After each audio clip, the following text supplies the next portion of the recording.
उपन्यास सम्राट मुंशी प्रेमचंद द्वारा रचित उपन्यास गबन का 18वां भाग शुरू करने से पहले हम पिछले भाग यानी 17वें भाग के सारांश पर एक नजर डालें। रतन निरंतर रमा से कंगनों का तकाजा करती रही। रमा के अधिक टालने पर उससे शंका हो गई। अंत में उसने भी स्पष्ट कह दिया कि यदि कंगन नहीं बन पा रहे हैं तो ना सही, उसके रुपए अवश्य लौटा दिए जाएं। अब रमा घोर संकट में पड़ गया। बेचारे ने मित्रों से रुपए उधार लेने की भरपूर चेष्टा की, किंतु असफल रहा।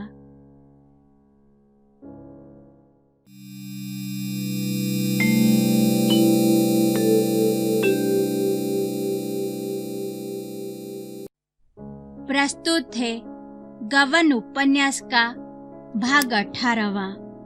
संध्या हो गई थी।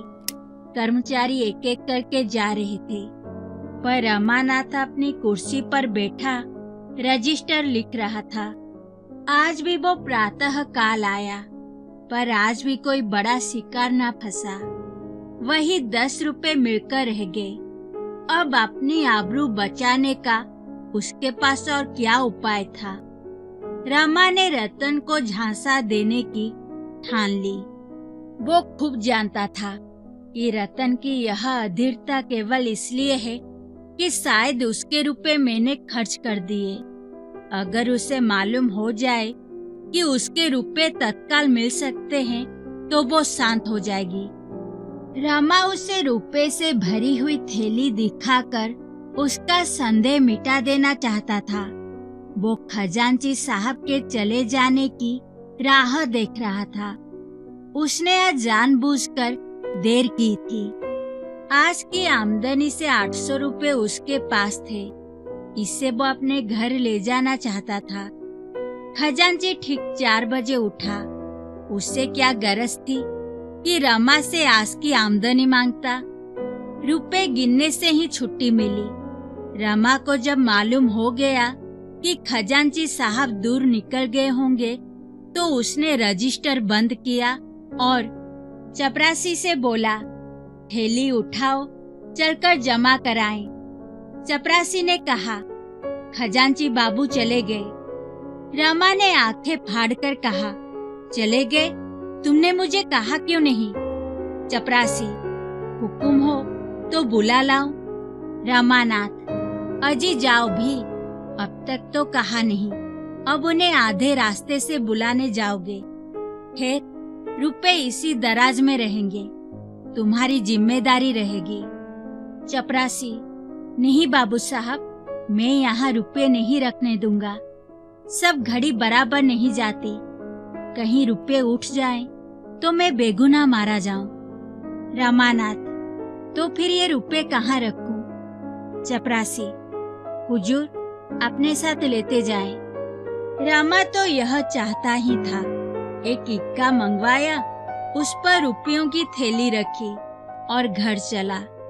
सोचता जाता था कि अगर रतन भपकी में आ गई तो क्या पूछना, कह दूंगा 2 ही 4 दिन की कसर है। जालपा ने थैली देखकर पूछा, क्या कंगन नहीं मिला? रमानाथ अभी तैयार नहीं था। जालपा, क्या कहा सराफ ने? रमानाथ, कहा क्या, आजकल करता है। जब चिराग जले तक रतन न आई तो रमा ने समझा अब न आएगी। रुपए अलमारी में रख दिए और घूमने चल दिया। अभी उसे गए 10 मिनट भी ना हुए होंगे कि रतन आ पहुंची और आते ही बोली, कंगन आ गए? जालपा, हाँ आ गए हैं, पहन लो। बेचारे कई दफा सराफ के पास गए, अभागा देता ही नहीं, हिले हवाले करता है। रतन, कैसा सराफ है कि इतने दिन से हिले हवाले कर रहा है। मैं जानती कि रुपए झमेले में पड़ जाएंगे तो देती ही क्यों? रतन ने यह बात कुछ ऐसे अविश्वास के भाव से कही कि जालपा जल उठी। गर्व से बोली, आपके रुपए रखे हुए हैं, जब चाहिए ले जाइए। अपने बस की बात तो है नहीं। आखिर जब सराफ देगा तभी तो आएंगे।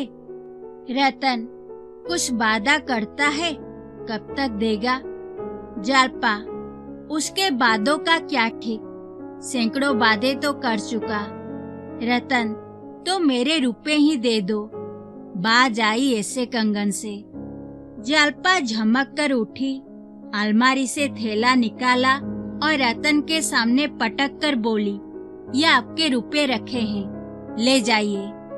वास्तव में रतन की अधीरता का कारण था वही जो रमा ने समझा था। उसे भ्रम हो रहा था कि इन लोगों ने मेरे रुपए खर्च कर डाले, इसलिए वो बार बार कंगन का तकाजा करती थी। रुपए देखकर उसका भ्रम शांत हो गया। कुछ लज्जित होकर बोली, 2-4 दिन में देने का वादा करता हो तो रुपए रहने दो। जालपा मुझे तो आशा नहीं कि इतनी जल्द दे दे। जब चीज तैयार हो जाएगी तो रुपए मांग लिए जाएंगे। रतन क्या जाने उस वक्त मेरे पास रुपए रहे या ना रहे। रुपए आते दिखाई देते हैं, जाते नहीं दिखाई देते, ना जाने किस तरह उड़ जाते हैं। जालपा तो यहाँ भी तो वही हाल है। फिर पराई रकम घर में रखना जोखिम की बात भी तो है। रतन अच्छी बात है, मैं रुपए लिए जाती हूँ, मगर देखना निश्चिंत ना हो जाना। बाबूजी से कह देना शराब का पिंड ना छोड़े। रतन चली गई। जालपा खुश थी, सिर से बोझ टला। रमा कोई 8 बजे घूमकर लौटा। जालपा रसोई बना रही थी।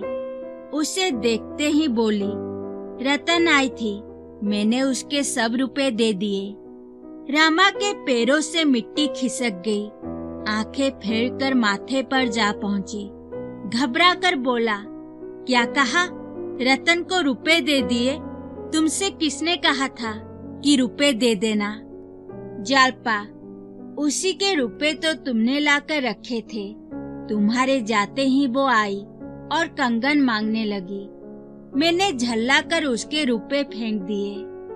रमा ने सावधान होकर कहा, उसने रुपए मांगे तो नहीं थे? जालपा मांगे क्यों नहीं? हाँ, जब मैंने दे दिए तो अलबत्ता कहने लगी, इन्हें क्यों लौटाती हो, अपने पास ही पड़ा रहने दो। मैंने कह दिया, इससे सक्की मिजाज वाली का रुपया मैं नहीं रखती। रमा इतना निस्तेज हो गया कि जालपा पर बिगड़ने की भी शक्ति उसमें ना रही। रुआंसा होकर नीचे चला गया और स्थिति पर विचार करने लगा। उसने सोचा, समस्या है, रतन से रुपए वापस कैसे लिए जाएं? क्यों ना चलकर कहूं, मैंने सुना है रुपए वापस लौटाने से आप नाराज हो गई हैं। असल में मैं आपके लिए रुपए ना लाया था, सराफ से इसलिए मांग लाया था जिसमें वो चीज बनाकर दे दे। संभव है वो खुद लज्जित होकर क्षमा मांगे और रुपए दे दे। बस इसी वक्त वहां जाना चाहिए। यह निश्चय करके उसने घड़ी पर नजर डाली। 8:30 बजे थे। अंधकार छाया हुआ था। ऐसे समय रतन घर से बाहर नहीं जा सकती। रमा ने साइकिल उठाई और रतन से मिलने चला। रतन के बंगले पर आज बड़ी बहार थी। यहाँ नित्य ही कोई ना कोई दावत पार्टी होती रहती थी। रतन का एकांत नीरस जीवन इन विषय की ओर उसी भांति लपकता था जैसे प्याला पानी की ओर लपकता है। इस वक्त यहाँ बच्चों का जमघट था। एक आम के वृक्ष में झूला पड़ा था। बिजली की बत्तियां जल रही थी। बच्चे झूला झूल रहे थे और रतन खड़ी झूला रही थी। हुआ मचा हुआ था। वकील साहब बरामदे में बैठे सिगार पी रहे थे। रमा की इच्छा हुई कि झूले के पास जाकर रतन से बातें करे, पर वकील साहब को खड़े देखकर वो संकोच के मारे उधर न जा सका। वकील साहब ने उसे देखते ही हाथ बढ़ा दिए और बोले, आओ रमा बाबू, कहो तुम्हारे म्युनिसिपल बोर्ड की क्या खबरें हैं? रमा ने कुर्सी पर बैठते हुए कहा, कोई नई बात तो नहीं हुई। रमा का ध्यान झूले की ओर था। किसी तरह रतन से दो दो बातें करने का अवसर मिले। इस समय उसकी सबसे बड़ी यही कामना थी। उसका वहां जाना शिष्टाचार के विरुद्ध था। आखिर उसने एक क्षण के बाद झूले की ओर देखकर कहा, ये इतने लड़के किधर से आ गए? वकील साहब ने कहा, रतनबाई को बाल समाज से बड़ा स्नेह है। ना जाने कहां से इतने लड़के जमा हो जाते हैं। अगर आपको बच्चों से प्यार हो तो जाइए। रमा तो यह चाहता ही था। झट झूले के पास जा पहुंचा। रतन उसे देखकर मुस्कुराई और बोली, इन शैतानों ने मेरी नाक में दम कर रखा है। झूले से इन सबों का पेट नहीं भरता। आइए जरा आप भी बेगार कीजिए। आखिर आधा घंटे बेगार के बाद उसका जी उब गया। घड़ी में 9:30 बज रहे थे। मतलब की बात कैसे छेड़े? सहसा रतन ने झूले के पास जाकर कहा, बाबूजी, मैं बैठती हूँ, मुझे झुलाइए, मगर नीचे से नहीं, झूले पर खड़े होकर पेंग मारिए। रमा बचपन से झूले पर बैठते डरता था। एक बार मित्रों ने जबरदस्ती झूले पर बैठा दिया तो उसे चक्कर आने लगा, पर इस अनुरोध ने उसे झूले पर आने के लिए मजबूर कर दिया। अपनी अयोग्यता कैसे प्रकट करे? रतन 2 बच्चों को लेकर बैठ गई और गीत गाने लगी। रमा झूले पर खड़ा होकर पेंग मारने लगा, लेकिन उसके पांव कांप रहे थे, दिल बैठा जाता था। रतन ने कहा, आपको पेंग मारना नहीं आता? कभी झूला नहीं झूले? रमा ने झिझकते हुए कहा, हाँ, इधर तो बरसों से नहीं बैठा। रतन, तो आप इन बच्चों को संभाल कर बैठिए, मैं आपको झुलाऊंगी। अगर उस डाल से छू न ले तो कहिएगा। रमा के प्राण सूख गए। बोला, आज तो बहुत देर हो गई है, फिर कभी आऊंगा।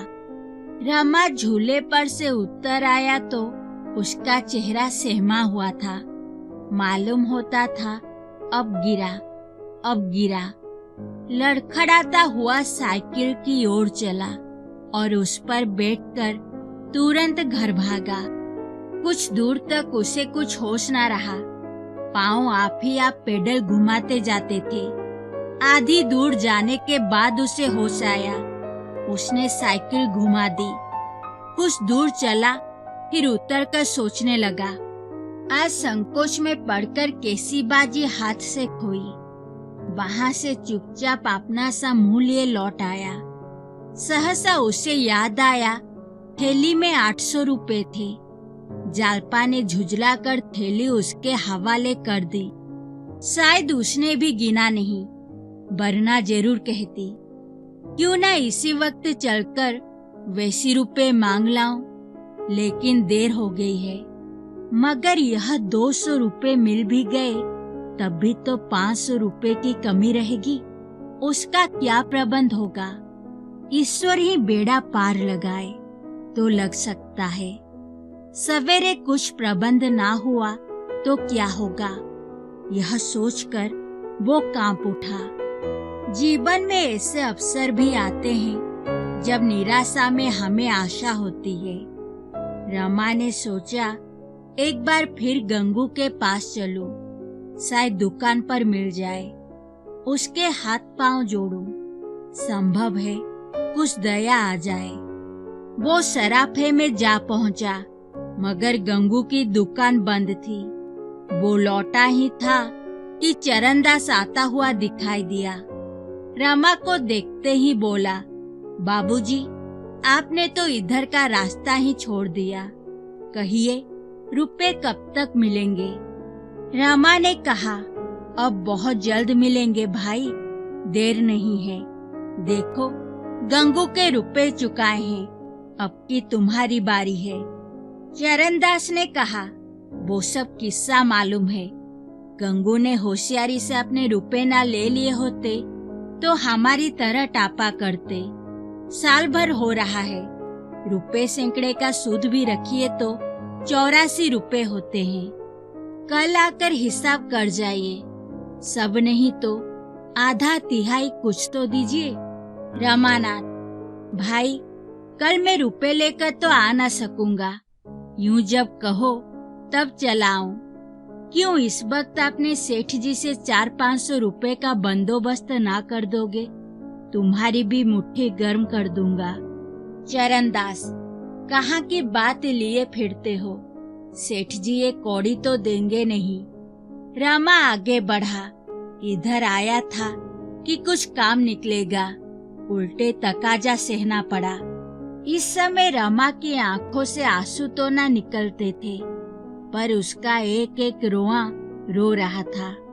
इतना बड़ा बोझ सिर पर लेकर भी मैंने क्यों किफायत से काम नहीं लिया? अगर किफायत से चलता तो इन दोनों महाजनों के आधे आधे रुपए जरूर अदा हो जाते, मगर यहाँ तो सिर पर सामत सवार थे।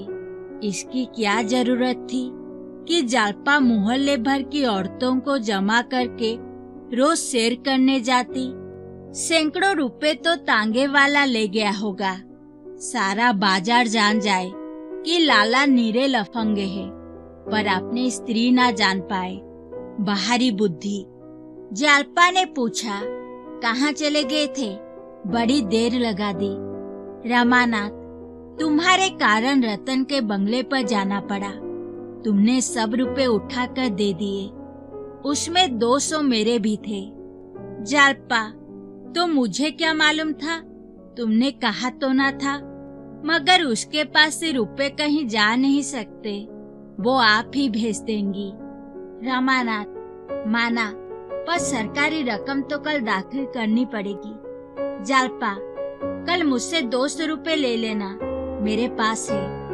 रमा को विश्वास न आया, बोला, इतने रुपए कहाँ से आए? जालपा, तुम्हें इससे क्या मतलब? मैं तो 200 रुपए देने को कहती हूँ। रमा का चेहरा खिल उठा, कुछ कुछ आशा बंधी। 200 रुपए यह दे दे, 200 रतन से ले लूं, 100 रुपए मेरे पास है ही, तो कुल 300 की कमी रह जाएगी। मगर यह 300 रुपये कहाँ से आएंगे?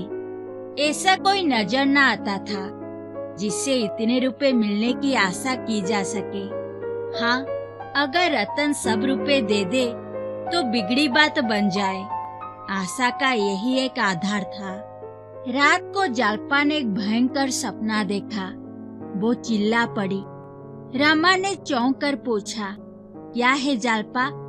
जालपा ने घबराई हुई आंखों से देखकर कहा, बड़े संकट में जान पड़ी थी, ना जाने कैसा सपना देख रही थी। रमानाथ, क्या देखा? जालपा, क्या बताऊं, कुछ कहा नहीं जाता।